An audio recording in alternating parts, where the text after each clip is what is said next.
Okay.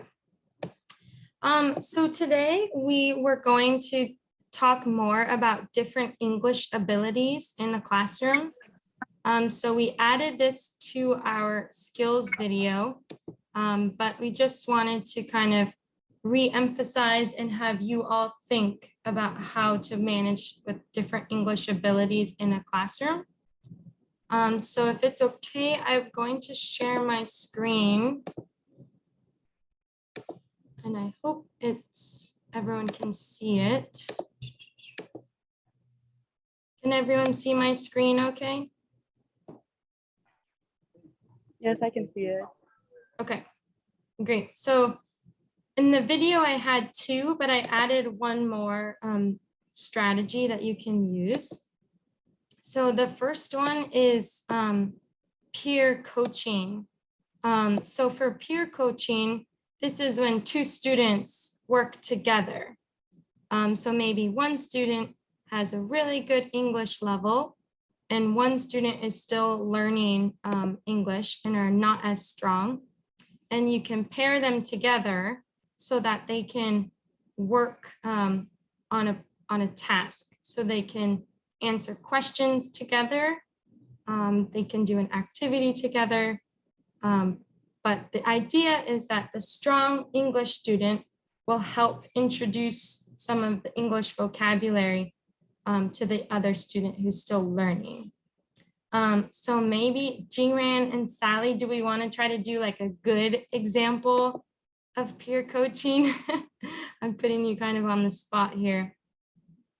But we want to demonstrate a good and a bad example because peer coaching is kind of tricky and the students really need to be patient and kind with one another because otherwise then it just causes more conflict and it's not a good idea.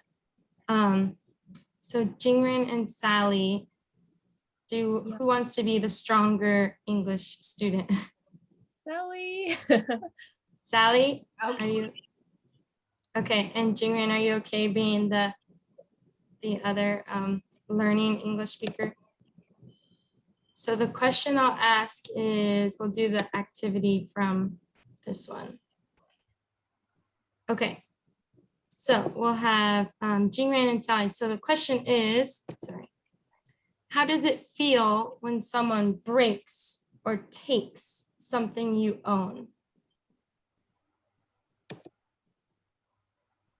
Shingren, do you understand what it means when somebody takes something of yours?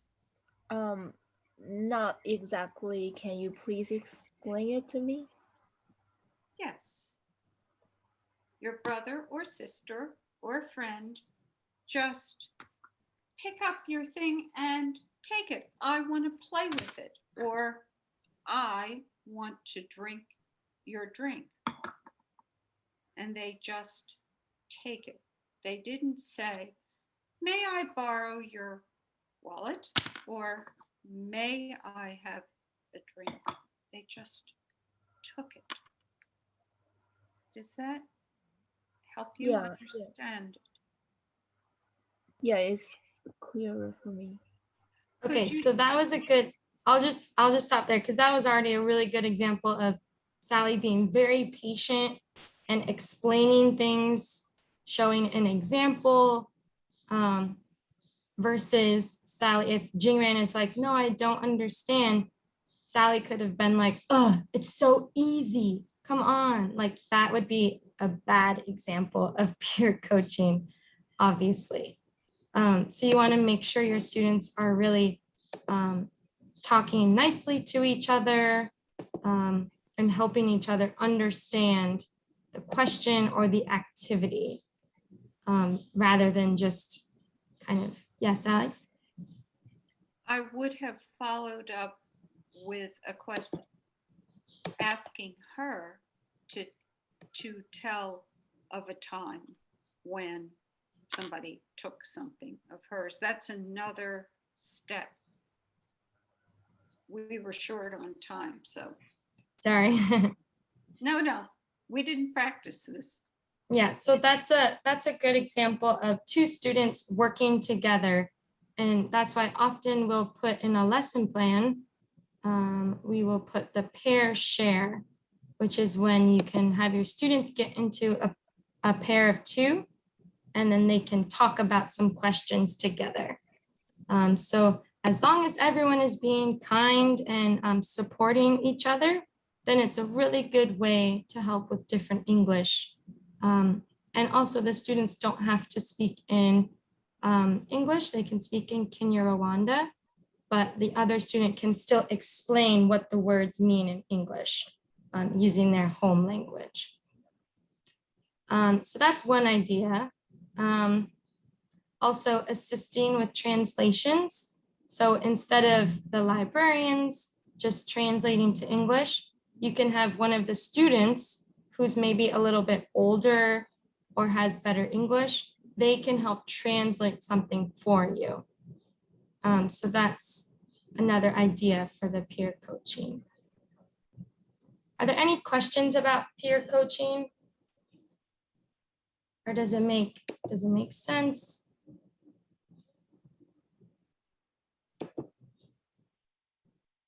Okay.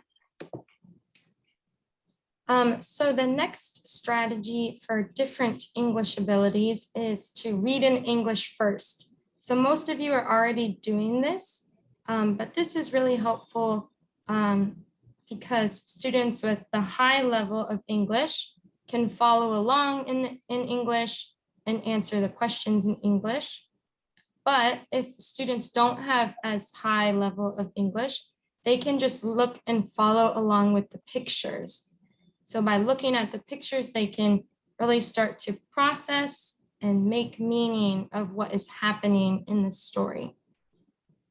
So this is one really good way also for students to start to improve their English by just hearing it more and using the pictures to make connections. And then the last one, there's not really a term, but it could be like language flexibility or bilingual instruction in a class. And this is just to make students feel comfortable participating in the lesson, even if maybe they can't speak English as well yet. So allowing all students to speak in either English or Kinyarwanda, and then having someone translate their answer. So it's important that even if they respond in Kinyarwanda, that you still translate to English for them, because this will help them start to hear what they said in English and improve maybe, to respond in English the next time. And then students with high English, I would definitely really encourage them to only speak in English, unless they're doing translations, but just to kind of challenge them if English is a bit easier for them, to make sure they're using it all the time. Yes, Sally? I was wondering, Emma, you were talking about how much the children enjoyed this story and they discussed it. What language were they using, or did they code switch? Yeah, they used all English when I was discussing with them, and they did really, really well. Like the students whose English level was a bit lower, they just used less detail, and like there were a few mistakes, but like I could tell what they were saying, and so I think that that's all that really matters. But I even was really impressed, because I was kind of worried, because by the time I ended the first reading, I kind of realized, oh man, I read that really, really quickly. I don't think that they got it. So then I asked them, I'm like, was that too quick for you guys? And I like none of them. It was like a resounding like, no, it was fine. So maybe they're just getting used to how I speak now, because I know like lots of people here when they speak Kinyarwanda to me, like I can understand Francine fairly well when she speaks Kinyarwanda slowly. But if it's a person I don't know too well speaking Kinyarwanda to me, I have no idea what they're saying. But then so like the discussion after I read it was, I don't know, how long was it, Francine? Maybe like 45 minutes after reading, maybe half an hour, 45 minutes. And then after Francine read it in Kinyarwanda, then it was like another maybe 15 minutes of discussion. I don't know what they were discussing then, but yeah, so there was a discussion in both languages, but like with me, it was all in English. So yeah. That's good to hear. Yeah, and one thing you can do too, if like maybe like the way they respond like isn't, perfect English, what you can do is like just kind of confirm and repeat back using like the correct language structure or whatever the case is. But that's great. That's really great to hear that they're already using English and responding easily and all of that. And you can still use, like peer coaching if there are still some students who are struggling a bit more than others, so that they can like work together to improve their English even more. Okay, so these are the three strategies that we thought of. And now we wanted to ask you all some questions about this, because I know last week this was a big concern. I think like Alphonse and Solange and others mentioned that having students with different English levels in your classroom is pretty difficult. So I'm going to put the questions in the chat box. I don't think we will do breakout rooms. I think it'll be too difficult. Yeah. So we can just all chat together.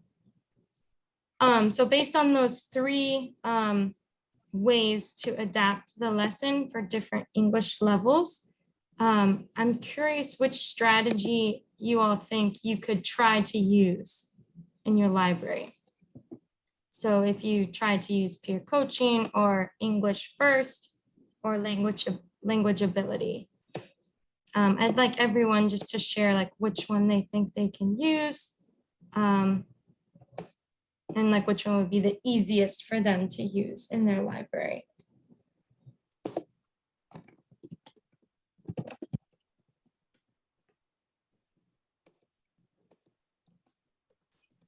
I think that it'd be pretty easy to use what was it called? Language flexibility, I think. Yeah, Yeah, I think that is a good one, because in the Kigali library, we have like a native Kinyarwanda speaker and a native English speaker, and so then like that makes, in my opinion, like bilingual discussions a lot easier. I guess like so then, because we haven't like told the kids, okay, you can respond in either language, but that would probably be a good idea. Especially for the ones who are a bit more shy, because there are always a few who don't say anything, and so I think that would be a good idea. Yeah. Oh, there's something else I was going to say, but I just forgot it. That's okay. Oh, it's a tip of my tongue. Yeah, I think that would be the easiest, and that would probably work the best, because we're already doing the reading English first. And the problem is we normally don't have that much time to read with them, because it's over like the lunch hour technically. And so we normally don't have more than like 45 minutes. And so the peer coaching stuff I think would be really great, but I don't know if we would have enough time for that. Yeah, so I think the third one, yeah, I don't know. Do you agree, Francine? What do you think? Yeah, thank you, Emma. I think the English first is good also. It's good than the other ways, because even the children, the students, they like to speak English when they see someone who wanted to speak with them English. Like when they are in the library, they don't care with their mistakes. They speak they speak bad English to the Emma, but because Emma knows, their English is not good. She tried to understand them. English first is good. is good for them.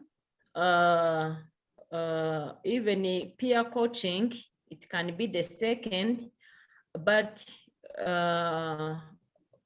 we didn't try to practice peer coaching because we didn't know.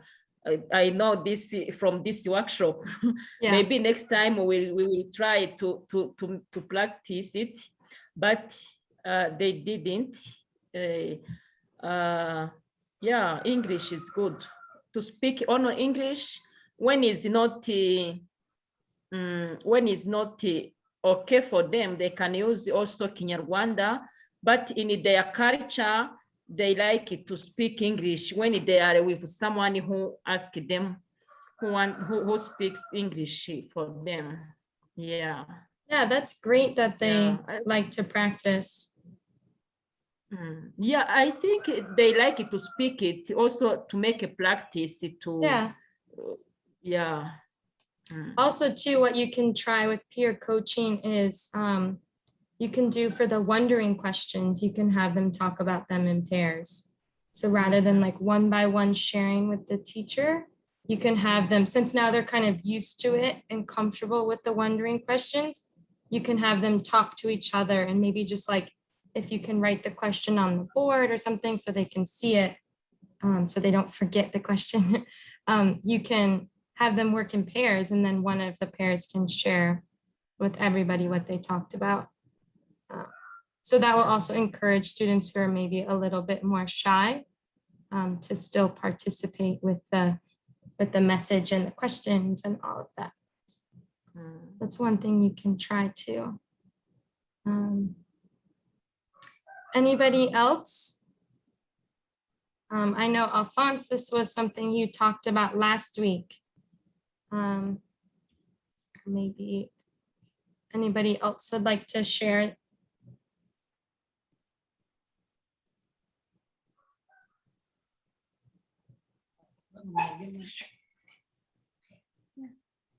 Thank you.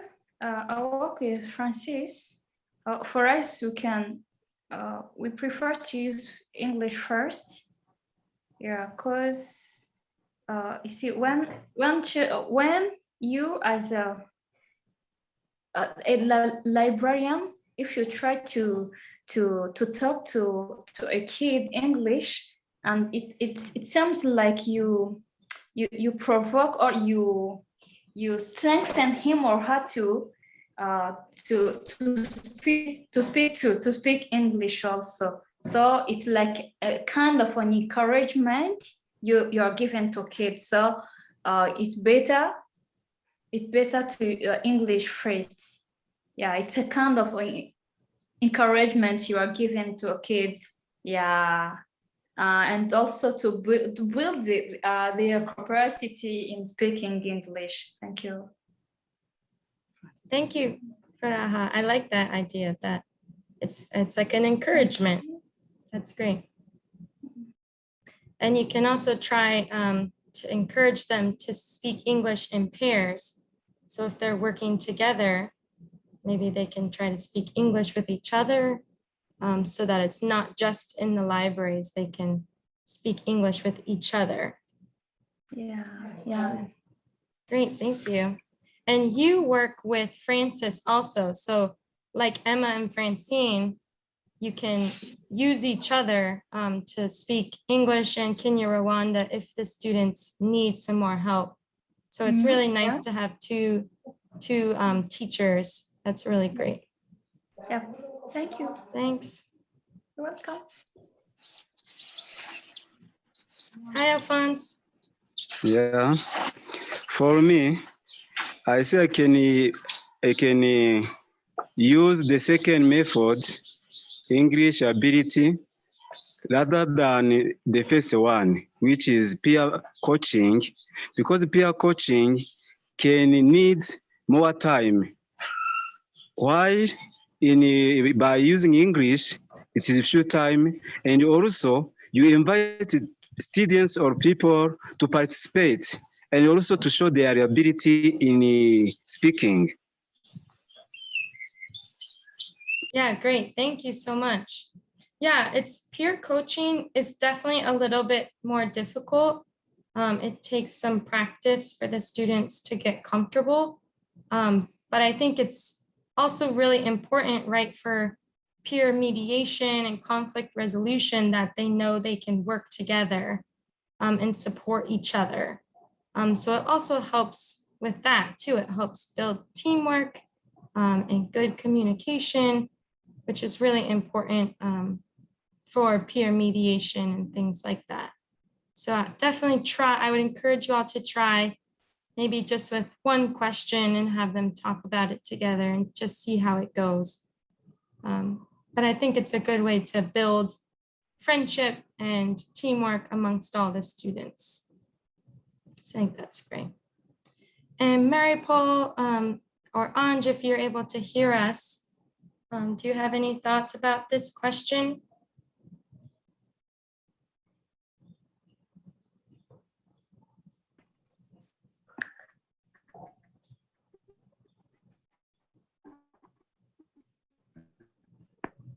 Yes, Maripol. Now we understand what you are saying.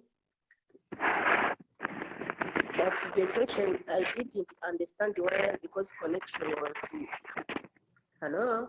Hi, are you able to see the chat box or no? Maybe not. I think it got lost. Here, I'll put the question again. I don't have any question about it to ask just now. Yeah, I asked, I don't know if you could see the little presentation that we showed you because of the connection, but we introduced 3 ideas for different English levels in a classroom.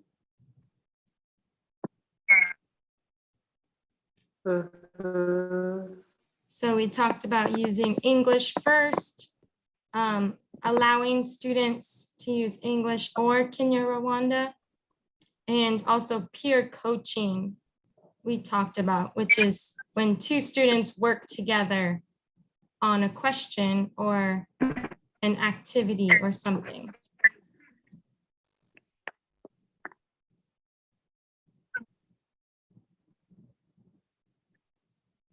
Yeah, I think it is good for them to use English because for us we are in a way that we can make the children to be able to speak English. Now, when we use the language, it helps them to be strong in that language and to know more vocabulary. This is why we need to use English language. Yeah. Yeah, definitely always English first is good. But if some students are really having a hard time or are new to learning English, definitely some of these ideas can help them, can help encourage them, like Faraha said, encourage them to practice and speak more English. So these are definitely some good ways to help the students who are maybe a little more shy or still learning English. Did I miss any others? I don't know if Anj is able to hear us or Console, if you wanted to share anything.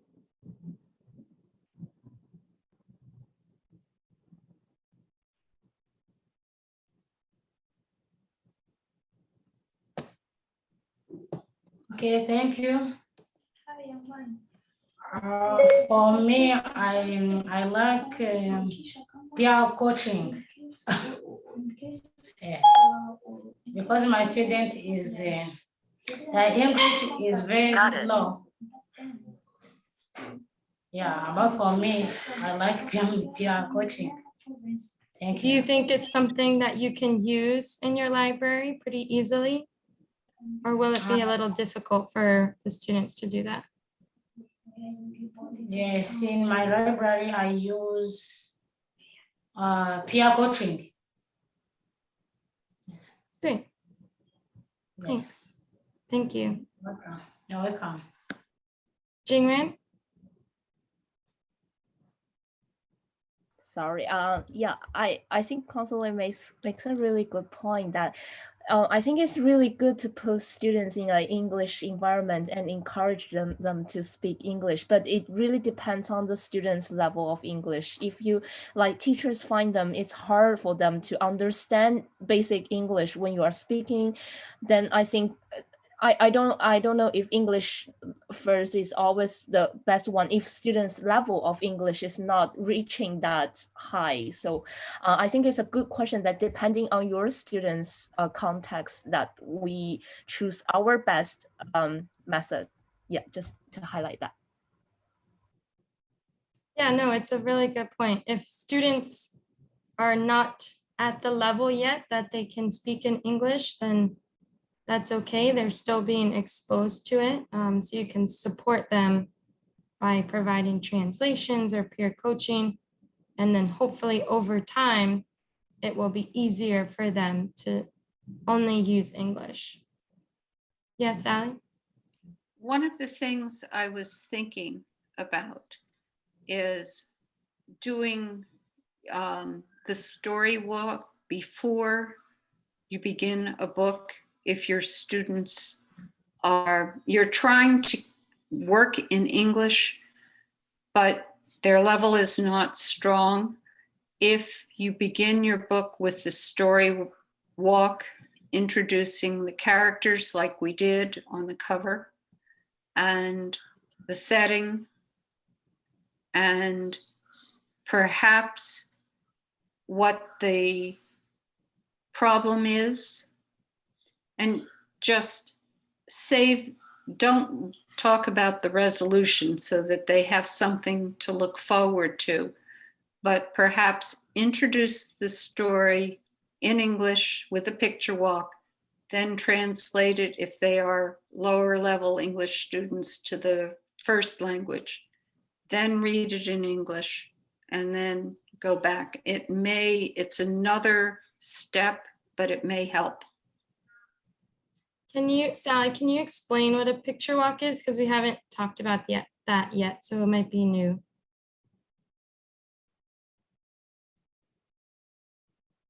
Do you have it on a slide that we can do? I don't. Okay. A picture walk, hold on. I have books all over my floor, so that this is a book that I just grabbed. It would not be a storybook, but I would hold it up, show the cover, talk about what we're seeing. So we're seeing children. We're seeing a picture of the world. And for those of us who read, a new alphabet for humanity. So this is an alphabet book. And I would not take a lot of pages, but I could show it. For instance, we're starting with the letter A in an alphabet book. Again, this is not a storyline book like you all have been reading, but I talk about it. We're talking about the letters in the alphabet, and A is for abundance. And then down here, they talk about abundance is knowing there's enough for you and enough for me. The more I give to others, the more I receive. So this is the kind of book, and I'll hold it up really close so that you can see the art, but it goes through the alphabet. So I've given my readers an idea of what the book is about, what the contents is, and in this case, because it's an alphabet book, not a story like Best Friends or Abel and his sister's doll, I read a page, but it goes through the entire alphabet all the way to Z at the end. Z is for Zen. Zen is feeling peaceful and relaxed. I am Zen when I live in the present moment, the happiest place to be. So it ends on an encouraging note. Jingren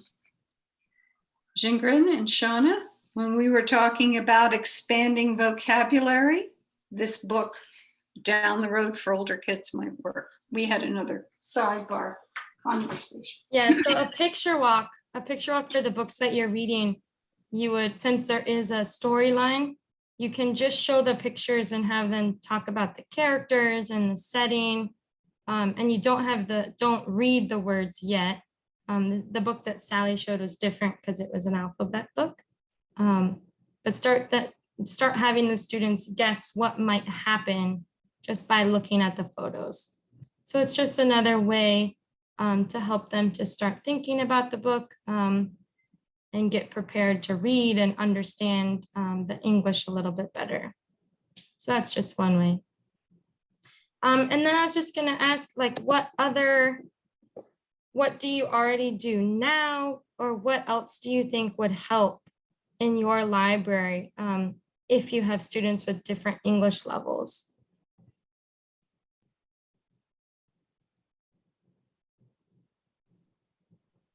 Shanna, one thing that I was thinking about, and like, I don't know if you can think of something for this or not, but one thing that the kids seem to struggle a lot with when they speak English is that, like, in Kinyarwanda, like, there's only one third person pronoun, and it's gender neutral.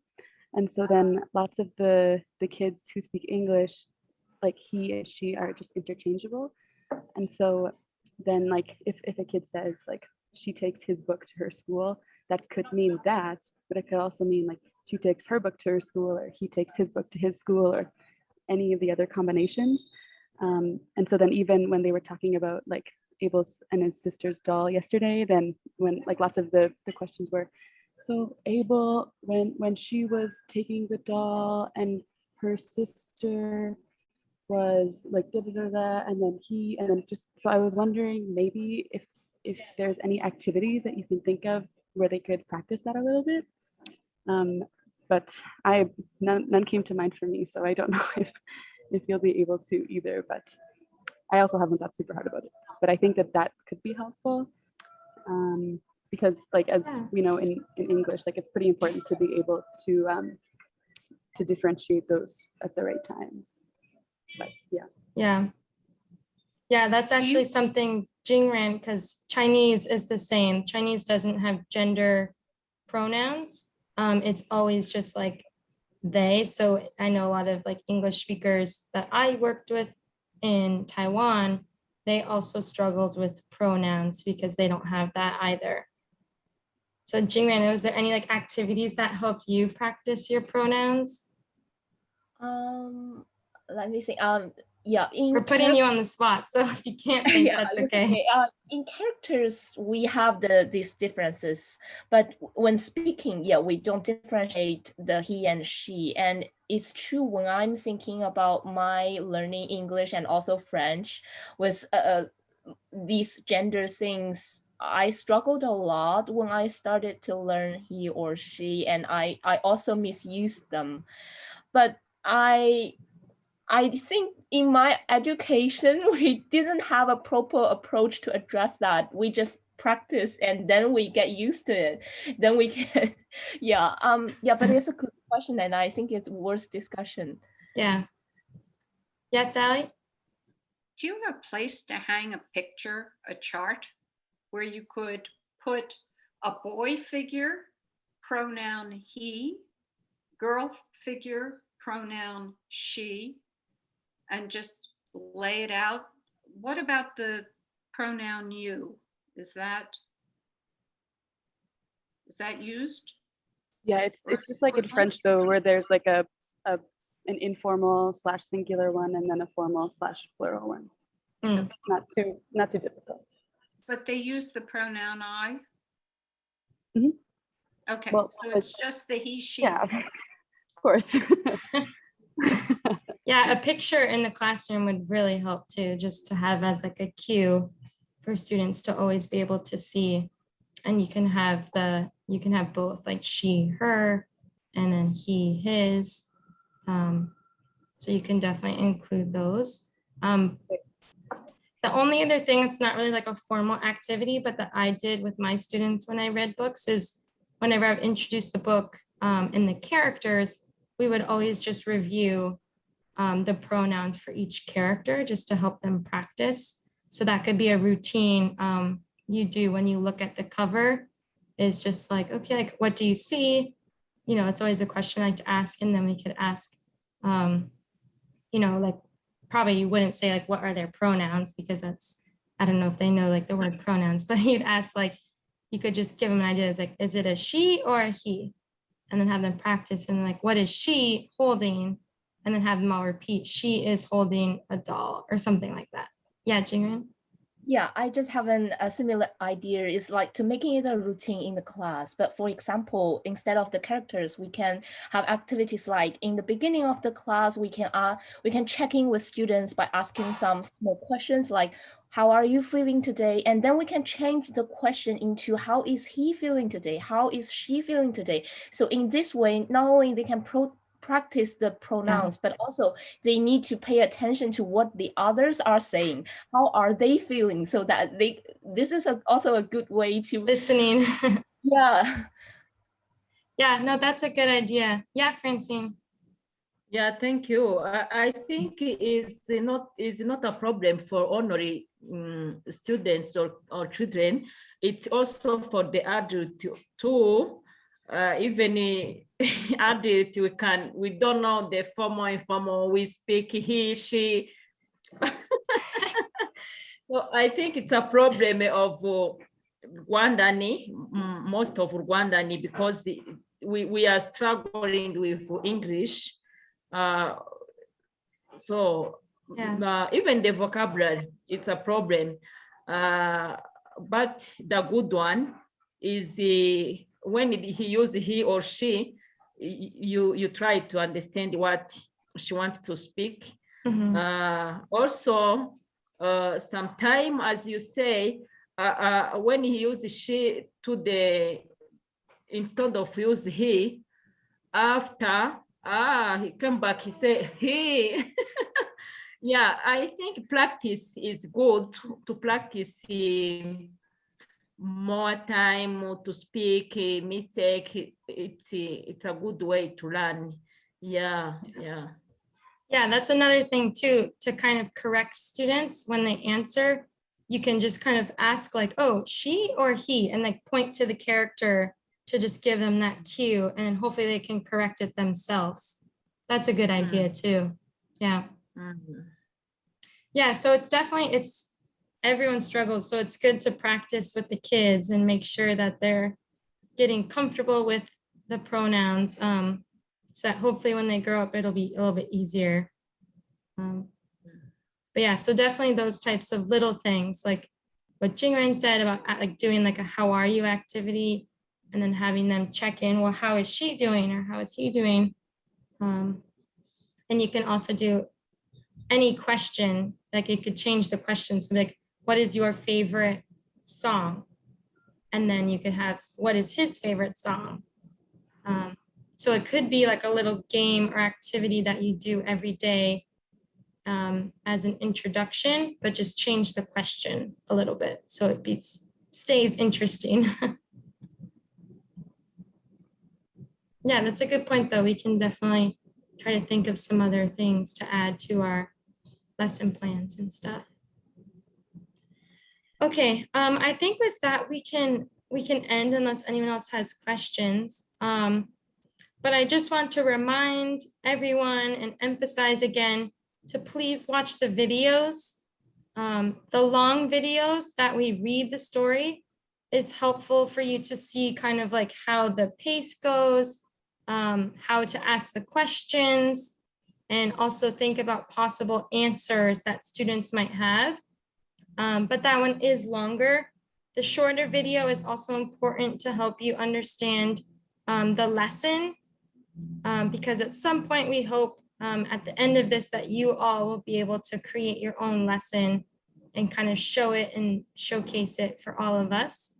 So we'll do a little project at the end. And also in the skills video, the short videos, we will start having some more of these other skills and strategies, like different English levels in a classroom.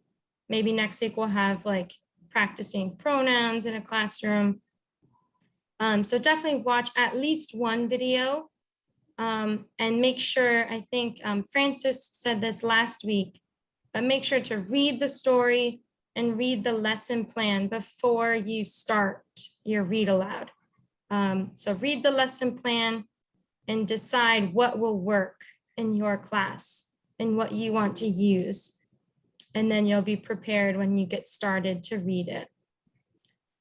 So I definitely want to just really remind and encourage you all to do that because we hope it will be helpful.